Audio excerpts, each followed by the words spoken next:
Hello, classmates. This is Alvarez Abernathy recording my Genogram. So I'm giving you a look at it. I tried to distinguish within colors. I don't know how obvious the different colors are, but my legends are paternal dad, adopted child, death, substance abuse, children out of wedlock, believers of Jesus Christ, no children, physical abuse, mental health, college graduate, military service, children from marriage, no children, and guardian. And on the first line, if you can see this, and let me go in closer, you'll see my name and my sister's name. And on my legend, you'll see that I have colored in purple, substance abuse. You'll see that I have colored in orange, no children. You'll see that I have colored in blue, college graduate. And I think that's all from mine. I think I have colored in orange, no children. Also, you see my sister, who's Robin.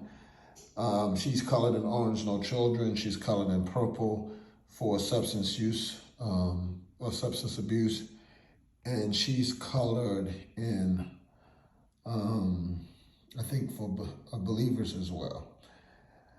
And so from my sister and I are products of my mom, Julia Abernathy, and two different dads. My sister's dad is Daniel Abernathy, who adopted me at 2, or earlier on in my infancy.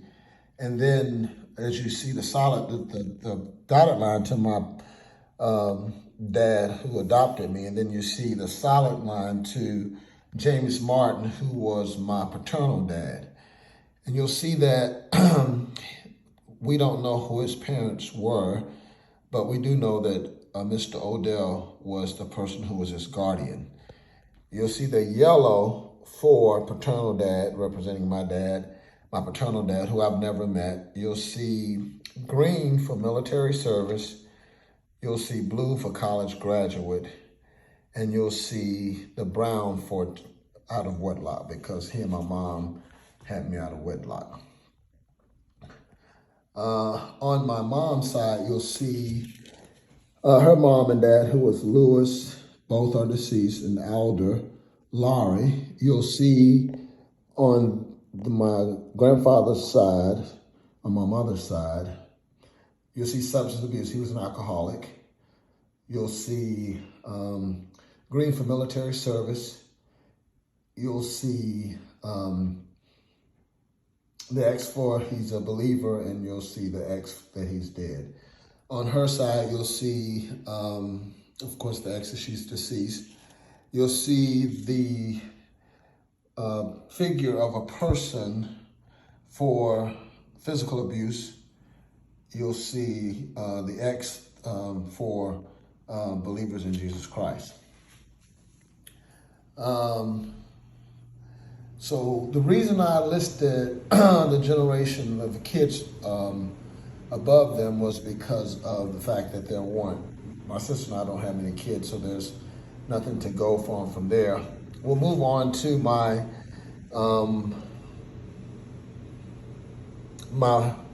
adopted dad, he's the only dad I ever knew, so he's the only background that I'll use. And so his parents were Reed and Mamie, and they had 13 children, all of which are deceased now. My dad was the last to pass away 5 years ago. You'll see that some of his siblings were military people: Bill, Ted, Lewis, Alvin.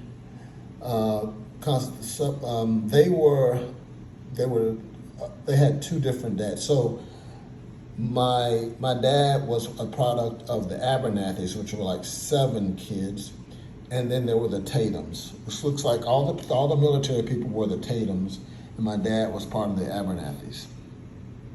I don't know a whole lot about them because most of them were dead or very, very old when I was born. And the only people I remember from my dad's siblings are my Uncle Mac, my Uncle Henry, my dad's twin brother who was Samuel. My dad was the a twin, and he was the youngest of the twins. They were the last two born. Again, there was some substance abuse that I'm aware of from Robert. When as a child, I remember him being kind of laid out in the grass some mornings from being drunk. So not much history in terms of what I remember.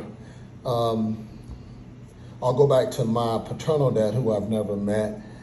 I've been trying since we started this exercise in the last class with Genograms to contact members of his family. About 8 years ago, I tried to reached out to his Mr. Odell, who was the guardian, to find out if he could connect me with my paternal dad, and he did. He gave me the address where he lived, and I wrote him and said, "Hey, listen, in a nutshell, I don't hold anything against you. I just want to meet you. I've never met you." I never received anything back. From what I know from my mom, he graduated from college, the same college I graduated from. He's a military guy, and he's done well in his life. His wife couldn't have children, so I'm the only blood offspring that he has. But to date, we've not ever met. I'm going to move over here to my mom's parents, and this is a side of the family that I know really, really well. Let's see, in the order of birth, my Uncle Arthur, my Aunt Elsie, my mom, my Aunt Frances, my Uncle Melvin, my Uncle Bobby, and my Uncle Wilbur.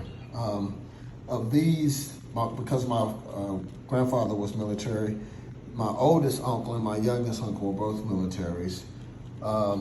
Everyone is deceased from here except for my Uncle Wilbur and my mom and my Aunt Elsie. Not sure about my Aunt Frances because we haven't seen her in years. What stands out to me is that while my mom and my grandmother were devout believers and my grandfather, that on this side of the family, and that all of my uncles and aunts grew up in a Christian home and went to church regularly, that every child that they had, every firstborn they had, was born out of wedlock. My Uncle Arthur had a child out of wedlock. My Aunt Elsie's first child was out of wedlock. My mom, I was her first child, I was out of wedlock. My Aunt Frances' firstborn was out of wedlock. My Uncle Melvin, my Uncle Bobby, and my Uncle Wilbert's firstborn were out of wedlock. So that's it. And then my Aunt Elsie had kids too, and all of her firstborns, her children's firstborn, my cousins, were out of wedlock. That's a consistent pattern. And there seems to be a consistent pattern of substance abuse that has run from my grandparents to, may have skipped a generation with my mom, but with my mom's siblings, there were at least two that had substance abuse issues from my grandfather. So that seems to run through the family, and it seems to be that we have kids out of wedlock. That's been consistent. The mental health, my Aunt Frances, who we don't know where she is now. She lived with a religious group in sort of a commune about 10 years ago. But at least three of her kids, she had 3 kids, and 2 of them I think have mental health. One for sure has mental health issues. So it's kind of been the constant theme as I look through here. Again, I don't know anything about my paternal dad's side of the family because I haven't made me find anything, but that's been kind of what I know about how important it is. Now, I have decided to look more into my history through some of the websites to find out more about your family tree and things like that. And again, on my paternal dad's side of the family, I have no knowledge. On my dad who raised me, his side of the family, military was a big thing. Serving in the country was a big thing for them. Education wasn't. and my mom had college, so for her, education was very, very important.